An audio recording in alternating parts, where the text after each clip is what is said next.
Hello guys, this is Blade presenting to you another YouTube video set with the Zerg series of ZVP and showcasing how to kind of play the matchup in the early, mid, and late game. This is going to be about a three-part series, maybe more, it really depends. I want to showcase various things in this matchup that other Zergs may not notice, or just because no one really plays the way I do, in a sense, right now, and I feel there are some strong things that other Zergs are missing out in ZVP right now that they should start doing. So I'm just going to explain my thought process a little bit, and obviously the composition, which is Swarm Host, Hydra, Ultra, Viper, and all that stuff. So this game is going to feature a normal macro game. He's going to go Forge Expand. He's going to go Stargate. I'm going to go 3-hatch. You know, it's going to be completely standard. It's going to go to the late game scenario where he's going to get a lot of Tempests, Colossi, and Templar, and you're going to just see me absolutely smash him. This game is not close at all. I just completely smash him. And this is just kind of to showcase this, how to fight the late game army, the strong composition, and all that fun stuff. This is played from the Korean server. All these replays I'm going to do are going to be from the Korean server, just because I play a lot more ZVPs on that server than I do on NA. So I just figure I'll do that. I also have a lot more better examples. And so the mid-game composition, what you're going to see me do, once his Stargate play comes out, you're going to see me get some Hydralisks. I'm going to get third on a Hydra Den and Infestation Pit at the same time. This is so that I can get Hydras and then transition immediately to Swarm Hosts. And I'm going to start my hive at about 12:30. You want to start your hive between 12 to 12:30 due to the fact that if you don't, you will die to a colossi timing. If you started at 12 to 12:30, you can get 4 Vipers out and have energy by the time he pushes you. So far, I have yet to face a timing attack that can kill me pre-Viper. So this is the best. I know if you go any later than 12:30, if you do like 13 minutes, if he does a 3-base timing, you're probably gonna die unless you can stall him for a while. Obviously this is at the Masters Plus level. I don't know about lower levels. I imagine the 3-base timing probably comes a little later, but I could be wrong. And as you can see, something I did this game was, so as you see, he pylon blocked my natural. So I took my third first. This can be kind of risky because if he had done a 1-gate expand, I would have had to delay this until I know he took his expansion. If he took this, I would have taken my third already, or you know, same time as now. But if he did a 1-gate, I would have delayed my natural expansion. A lot of Zergs probably don't like what I do, but this is just because when a Protoss scouts you, 9 times out of 10 they're Forge expanding. Normally, if a Protoss is going gate expand, especially on a 2-player map, they actually don't probe scout you. At least most Protosses I play. So that kind of just gives. So I just think logically that he's probably doing a Forge FE, and I was right.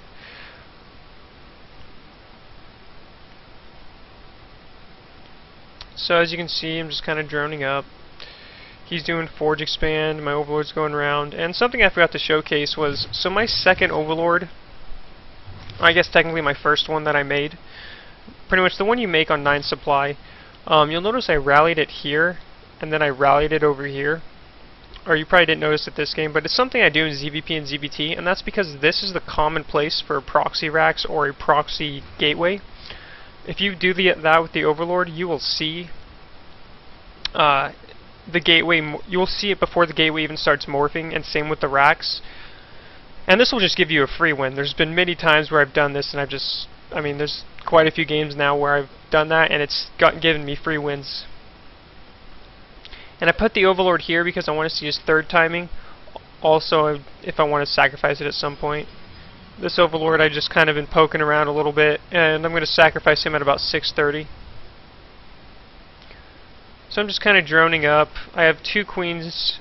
I have a queen here. So what I like to do is, so my first queen here, second queen once my second hatch finishes, and then I actually start my third queen at the main as well, and then I use the first queen to third on a creep tumor, and then I make the fourth queen right after this finishes. It's so you can kind of start your creep spread as well as in case he does airplay or, you know, whatever. And you'll also notice I have my lings out in the middle of the map right here. This is pretty important. On maps without watchtowers, you should not have nothing in the map. You should have lings at locations that your opponent can walk through, just because you don't want to be surprised when he moves out. Like right now, let's say, what if he moved out with like 3 zealots, or a zealot stalker and a probe, because he's going to do a 7-gate timing. My lings would see them moving out, and so I would know he's up to something. Like, that's just a huge giveaway. If obviously my Overlord scouts this, but let's just pretend this didn't happen, and it's just huge. You should always have control of knowing when your opponent's going to leave his base. Even though this mothership core is there, no, I could have run around with the lings and brought my lings back. It's very important. And versus Stargate play, I'll start my lair a little bit later than normal. I don't mind starting my lair at 7:45 when I'm facing Stargate play. If he had gone Robo, I would have started my lair at about 7:10, 7:20, somewhere in between that time frame. It's just a good timing versus that. And he's moving out with his phoenixes now, so my spore crawlers are being made. And once you know he's making phoenix, you should have at least 2 spores in all your bases. If you only have 1, it doesn't cover enough, and phoenixes will do damage that way. So you've got to be pretty cautious about that. Also, I think I forgot to mention this, and I apologize. My gas timings, I get 2 at 6 minutes, and then as soon as I start my lair, I get my 3rd and 4th, and then I get my 5th and 6th at about 9 minutes. Pretty much once I see that I'm saturated at both my bases is when I'll start throwing down all my gas geysers. It's just I just find that good timing. And I lose this queen, which sucks. Obviously, I start metabolic boosts after my lair. After I start my lair, unless I see a 7-gate. If I think he's 7-gating or he's doing a gateway timing, I will get speed before lair. And you want to get your roach as you start your lair as well, just in case of a gateway timing. And you'll notice the Hydra Den and the Infestation Pit. For what I said earlier, I'm going to be getting Hydra Swarm Hosts. It's just kind of my go-to composition, and I have a very high win rate in ZVP. I don't really lose ZVP except to cheese. It's very rare I lose in a macro game nowadays.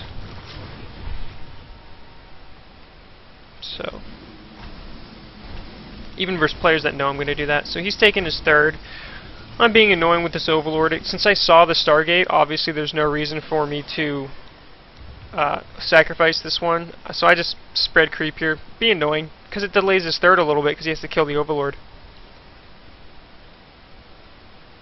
And as you can see, I'm making about Hydras. So the Hydra count really depends on what your Protoss opponent is doing.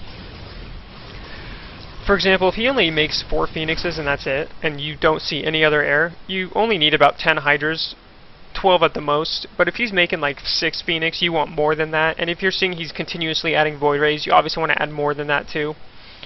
But you want to get about 12 to 14 Swarm Hosts, because it's just the way it is. I found that to be a good number, because Swarm Hosts are pretty supply heavy, and any more than that makes your army kind of, your other army a little small. This kind of makes it so that you can be a little bit mobile in dealing with with like Warp Prism Harass, because you can just send Hydras and Lings to deal with it. And if you're going mainly Swarm Hosts as your composition, you're going to be super immobile. So I found 12 to 14 to be literally like the perfect number. I can get a good amount of Hydras, I can get Ultras, I can get Vipers, and I'll be able to take on the Protoss army in a straight up fight. Now, something I've been doing lately, once Protoss has Templar in the field, I'm adding some Infestors to the mix. It's actually very powerful, just because then you can kind of lock his army in place so that your Locusts can do damage, and if you catch his Void Rays, you can kill those too. That's something I've been doing lately. Once I see Templar, I go Hydra, Swarm Host, Ultra, Infestor, and I might add a couple Vipers once the Templar are gone. That's situational. Obviously, I'm taking my 4th, and he's going to kill quite a few drones here. But it's just what happens. And I'm spreading my creep. His 3rd's still not done, because I delayed it for such a long time with that Overlord. He's getting Templar. I think I might sneeze. And now I'm starting to move out, and as you can see, my hive has started. This game is kind of a bad example for showing my upgrades. This should have started, +2 attack should have started a while ago, and I should have a second Evo starting +1. My other replays will show that. So don't pay too much attention to the upgrades this game. It's just a negligence on my part. That doesn't sound right. Oh well. But as you can see, I'm kind of putting pressure on with the Swarm Host. I have the Hydralisks here. I'm adding in more Hydras because I see he has Void Rays. But honestly, he doesn't have that much, so I could probably go more Roach heavy. You want either Hydra or Roach. You want both Roach and Hydra, at least for the mid-game, just because Roaches can tank the damage of charge lots and stuff. But once it gets to the late game, Hydras and Swarm Host and Ultra are going to be your main composition. And as you can see, I'm making 14 Swarm Hosts this game. I have 4 Vipers on the way, and he's not doing any sort of timing, and I'm just being annoying right now.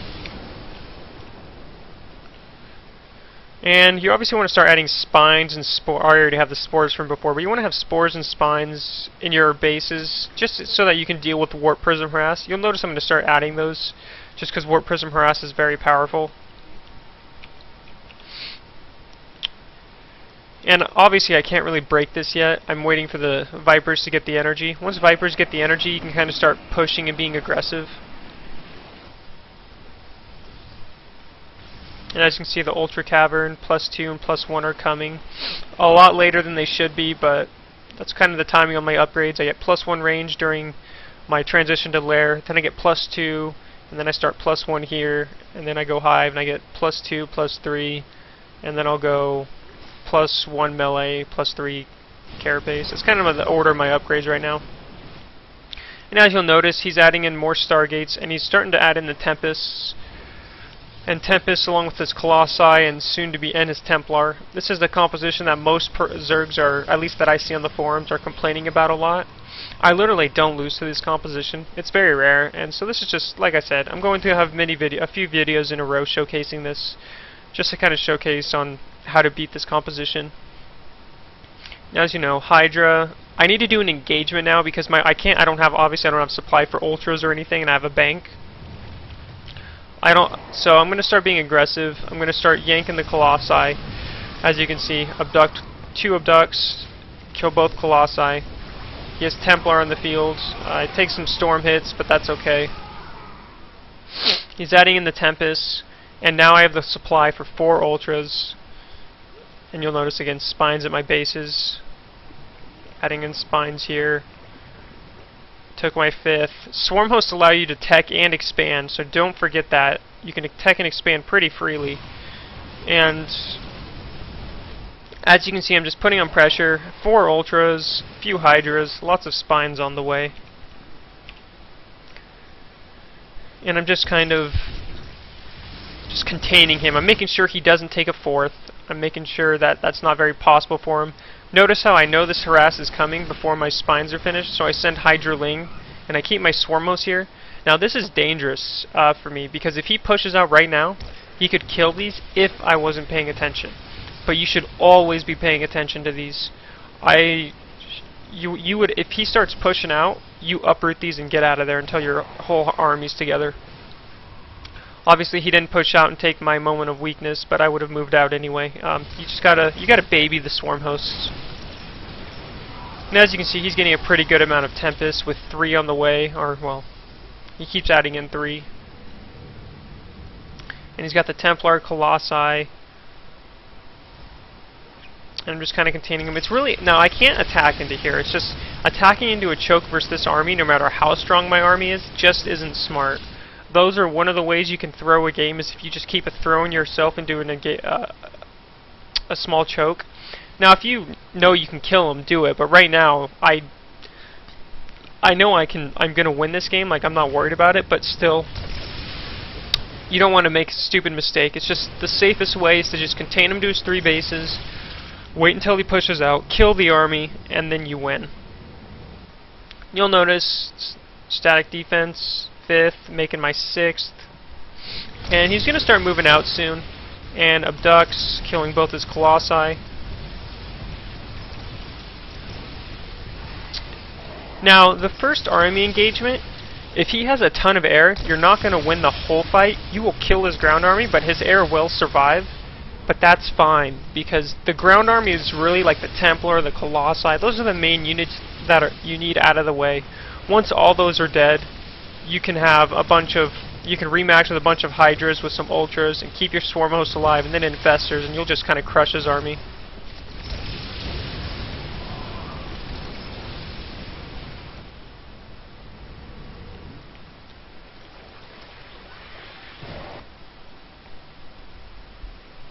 Sorry about that.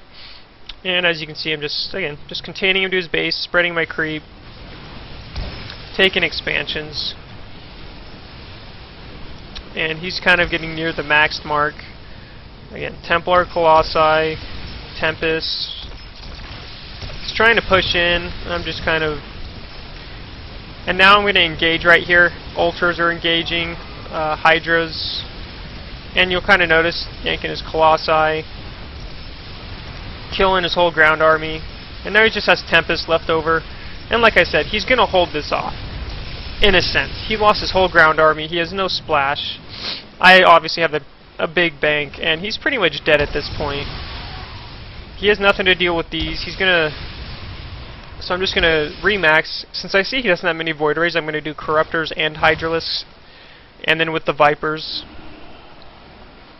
And I pulled these back because there's no reason to lose the Swarm hosts. These are actually, believe it or not, a lot of Zerg players seem to have this feeling that Swarm hosts are useless after a point, and it's just not true. In ZVP, Swarm hosts are just useful all the time. If you don't lose these, it's really good not to lose these. He's getting in Colossi again, but he can't secure a fourth. And I'm just pushing and just gonna kill him. Like, he's got a lot of Tempests. He's got 2 Colossi, but there's nothing defending the Colossi, nothing tanking the damage, so they just die no problem. I abduct the Vipers, or not the Vipers. I abduct the Tempests until they run out of energy. And I'm just kind of killing him now. The game is over. There's really nothing he can do. He's lost everything, couldn't get a fourth.